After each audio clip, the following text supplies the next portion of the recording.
Yung anak ni ma'am, yung cabinet, hindi ko talaga akalain ganun katyaga yan. Maglabas ka ng Maynila, endless.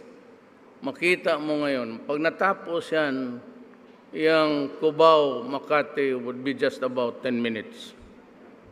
Yung pataas. Oh. Kaya alam mo, ganito ang nangyari niyan eh. Sabi ko sa EDSA,